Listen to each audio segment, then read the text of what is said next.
Uh, yeah, we're on air. Okay. So the next question is the thing that you didn't separate it, your own narrative. Well, for some it might seem a little bit unnatural, but Right. don't you have some kind of philosophy about the naturality, or the Yeah. nature Well. of unnatural things, right? Uh, well. Okay. Yeah. It is. Some of us at New Eurasia are actually have philosophical backgrounds, so we had a bit of a fun time with this book. Conceptually, here I'll put it different levels because I also have training as an historian. So the first, this is a book is supposed to be kind of the untravelogue, the anti-travelogue. What ends up happening is a lot of Westerners come here. Oh, it's the exotic Central Asians. Look at this. They speak Russian and some funny Turkic languages, and I did not want to do that. The network did not want to do that. We thought that'd be, frankly speaking, nonsense. So by using my voice to facilitate the emergence of a conversation from this actual region, we were hoping to kind of inverse that process. This is not Central Asia according to Christopher Schwartz. This is Christopher Schwartz trying to somehow filter Central Asia back out so the rest of the world can see it, and also hold up a mirror so Central Asians can see it as well. So in that sense, it's an inner travelogue. At an epistemological level, it's we thought it was an interesting project because you get this pile of raw data at first. It just seems like inchoate nonsense, chaos. Discussions all over the place, people talking everything about from fashion to politics, right? So how do you make sense of this noise? And what we did was we employed the reading community itself and our bloggers to go through the content and to tell us this is interesting here, that's not so interesting there. This seems to be kind of building up this theme there, and so forth. And then they begin to make sense of this and to help you move away the noise and you start to see that there really is something coherent there underneath. That why are they interested in these topics? What are they saying exactly about the topics, and so forth. And that's how we started constructing a narrative from this. There's also a concern, of course, inevitably about Orientalism, and that's probably the third kind of aspect, philosophically speaking, here. And we were hoping that by essentially crowdsourcing this process, and mind you, we even put up the rough drafts of the chapters for review by the reading community, by the bloggers, which is it's unorthodox. I mean, most authors or editors would never do that. Our donor completely supported it. It was transparency to the max as far as they were concerned. And so we were hoping that by actually having the community itself, the Central Asians themselves, actually getting involved in this, we could really counteract any kind of Orientalism that might have come from us, the Westerners, who basically were the team ultimately organizing this project. So, how do you think blogs and blogging as an action can help, let's say, not fight Orientalism as a vice of modern social studies? How do you think that this would work?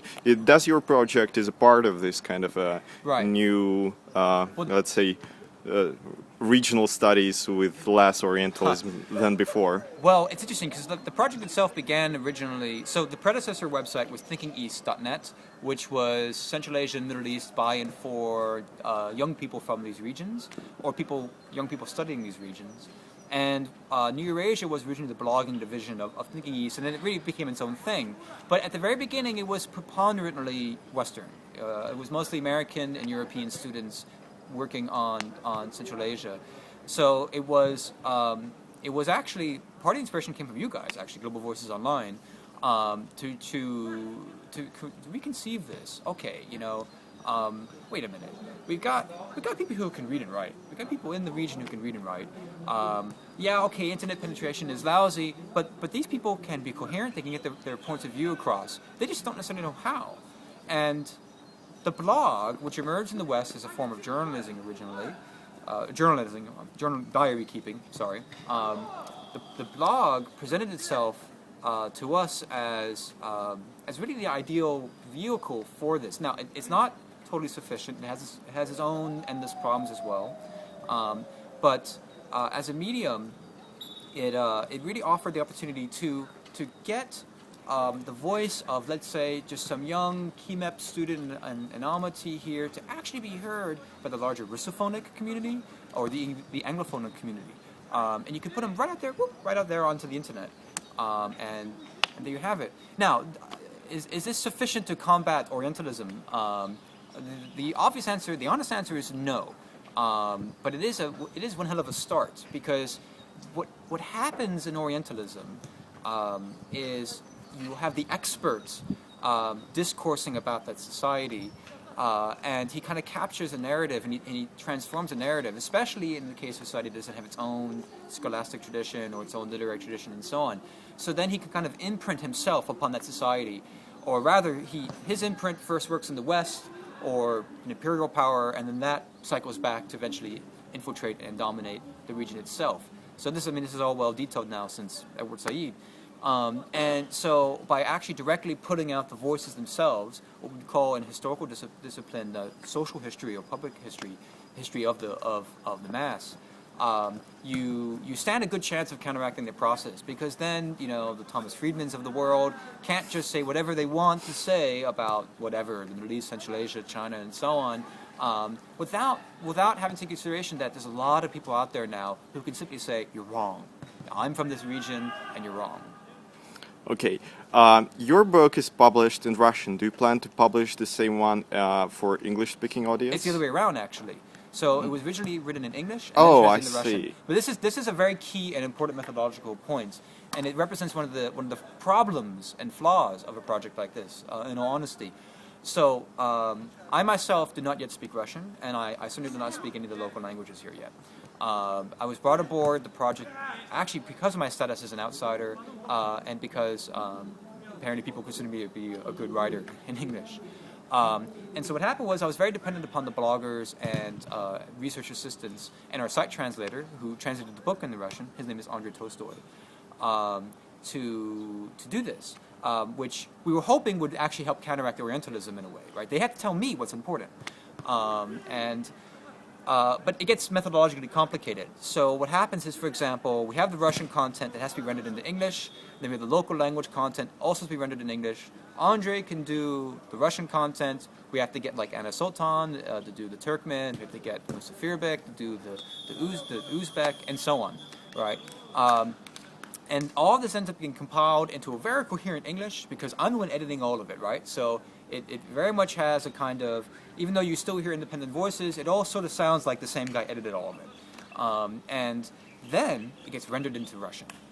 So for the Russian content, Andre could just go right back to the original Russian content, and much of that is preserved in the book, then with his own editorialisms on it. But for the local language content, I mean, look at this cycle, right? It starts from the local language, goes to English, and then goes into Russian, right? So now it's already twice removed from the original source material, and Andre himself is likewise, like me, limited in his ability to really say, does this really make sense a whole lot in Russian, and so forth. So we have to get the bloggers involved to cross-check, to check it out, and so on. And mistakes happened, and it's good to be here at Barcamp, so people can actually tell me, oh God, this is not really how you should translate it into Russian, or wow, it's fantastic, you got it right, or so like, oh yeah, sure, whatever, that's okay. How much do you think is being lost in translation? Let's say, could you feel that you missed some part of the narrative because of the translations? I ask that because Global Voices has a big lingua system, and sometimes. So do we, New Eurasia. I mean, it's divided at the moment for language. And what's your opinion about that? About the inevitable losses in translation? The first answer is it's inevitable, especially when you deal with languages that have sufficiently different grammatical systems than the Turkic languages, Farsi in the case of Tajik, or Russian. I mean, just simply the way that you emote and express, forgetting the expressions, put aside the expressions, simply the way you emote and express can sometimes be sufficiently different where this poses a problem. I study Arabic, for example, and I can assure you that to get a proper understanding of a Quran in English or French, you should read 3 different translations, and then you'll probably get pretty much the picture of it, right? Because you get a more rationalist depiction on the one hand, a more poetic depiction on the other hand, and then the more literal depiction on the other hand. So, and this is the same essential problem for Sabashahana. And of course, like I said, it's been useful being here because there are some people who really just... It's funny because you never quite know what is the criterion for criticism. And what I mean is, I just had this really lovely experience with this girl came up to me, Kazakh, and I'm assuming that she can speak both Kazakh and Russian, and obviously English. And she said she had read the whole book in a single night, since last night, which is incredible. And she was so moved by it. And there, I'm sort of like, well, whatever grammatical mistakes or lacuna or whatever typos, the loss of finesse that may have happened, she just breezed right through it because somehow the essence snagged her. Whereas last night, I met another person, and she's a professional, and she already read about a quarter of the book and all that stuff, and she completely fixated on this very point. You got typos all over here, that is simply not how this should have been translated from Kazakh into Russian, and so forth, right? So, and what's the criterion there? She in general is also not that fond of new media, for instance, right? So what's going on here? What's the dynamics behind it? So this is the problem that translators always face in any work, because the criterions for judgment can really be vast. That's not to say we shouldn't try harder. We're hoping that we can get a major publisher to eventually take on the book. We publish it ourselves, and if that happens, we'd like to release an actual second edition, update the content when possible, maybe add another chapter or two, and then most of all, go back to the Russian with Andre, and go back through it, and really fix it up when possible, and likewise the English. Why the hell not, right? And the last question. Sure. The title, the contents of the book is kind of mixed regional and thematic approach. Yes. Why did he do that? I mean, there are chapters about Kazakhstan, about architecture, about education. Yeah. What is the big idea behind it? Well, okay. The big idea. Well, the big idea is to try to capture the region, right? And to try to do that just straightforward, bam. Here's Central Asia. Number one won't work. I mean, you're dealing with a very rich and ancient region, right? So you'll be foolish to try to do that. It's not like just dealing with Belgium, a single country, and even then that would give you a headache. So that's the first thing. The second thing is how would the readers relate? I mean, these are nation states, and many people here have some incipient form of national identity now, and so they're not necessarily going to be thinking in terms of Central Asia. Their first port of call will be Kazakhstan, Kyrgyzstan, Tajikistan, and so forth, right? So right off the bat, then strategically, it makes sense to then have country chapters, because you